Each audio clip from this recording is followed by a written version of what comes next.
In the name of Allah, the Beneficent, the Merciful, we thank Him for His coming and raising up in our midst the Honorable Elijah Muhammad. I greet all of you, my dear brothers and sisters, with the greeting words of peace. Assalamu alaikum.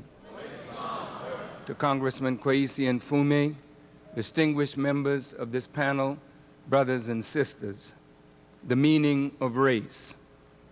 The Honorable Elijah Muhammad taught us that in this last 6,000 years, that white people were to exercise, rule, and sway over the inhabitants of the earth, and this they have done. There was no meaning to race before whites came to the earth and gave meaning to race. We were in existence for a long time on this earth, and we never gave meaning to race. The Holy Quran teaches us, we created you into tribes and families that you may know one another, and parenthetically, not to hate one another. But it seems as though this new family on our earth gave new meaning to race. They advanced the philosophy of white supremacy. White supremacy over the yellow, white supremacy over the brown, white supremacy over the red, white supremacy over the black. So we as black people were brought to America, and white folk gave meaning to race. They said we were inferior, and they said it so long that we believed it. They taught in their schools our inferiority. Religion, Christianity in particular, enforced the fact, or the false fact, that we were inferior by calling us the children of Ham, doomed to be hewers of wood and drawers of water. And they went throughout the earth teaching the red, the brown, and the yellow the inferiority of black and the inferiority of all colors other than white. So they gave meaning to race in education, in politics, in religion, in justice, and in all fields of human endeavor. So now we are called upon to give new meaning to race.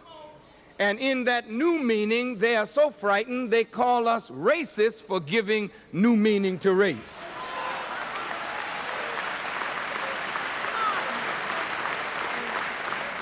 The Honorable Elijah Muhammad taught us that we are not black because we're cursed.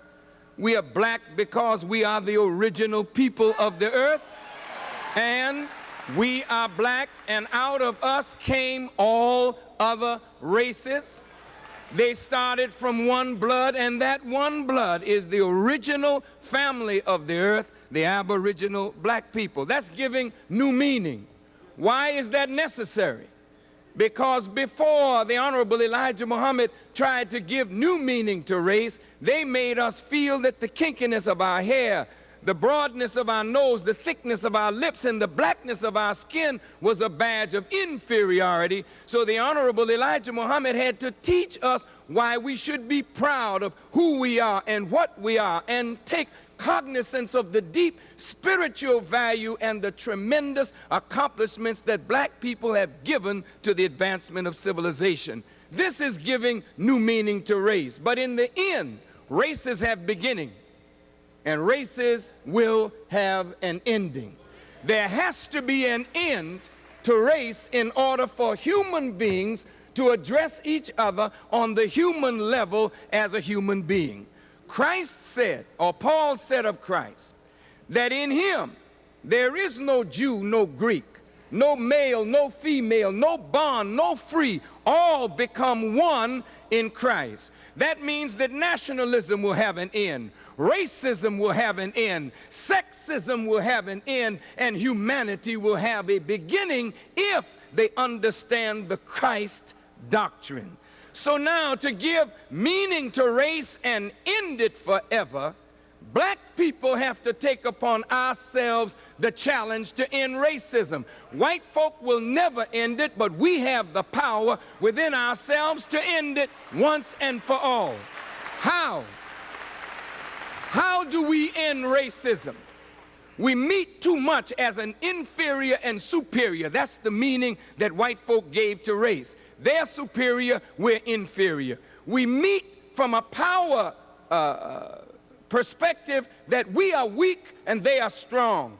We meet as a minority, they are the majority. We have to get rid of these terms that suggest inferiority to who and what we are. Second, as a people, we must recognize the need for unity and let nothing hinder us from coming together as a family. Why? Because only in our unity can we end racism from a power perspective. The Congressional Black Caucus this year under Kwesi and Fume denied President Clinton, refused to come to the big house like little children. And that man knew he had to make some kind of deals with the Congressional Black Caucus in order to get his legislative agenda through. That's power, that's unity. We can't break that unity in the Congressional Black Caucus. We must establish that unity. Second, third, we have got to start, after the knowledge of self, to love one another to the point where we will stop violence on each other, then we will stop white violence on black people. Fourth, we have to learn the value of the black woman and respect and honor her as the mother of civilization. Fifth, by pooling our resources intellectually and financially, we don't have to sit around begging white people to do for us what we could unite and do for ourselves. So, a clean, self-respecting, moral community that respects family and is hard-working and developing strategies for their own liberation commands respect. You don't have to demand it, we command it. Wherever we go, they respect our presence because they know that's a Muslim. He don't smoke, he don't drink. He doesn't gamble, he doesn't chase women, and he won't chase men. He's organized, he's united. Thank you.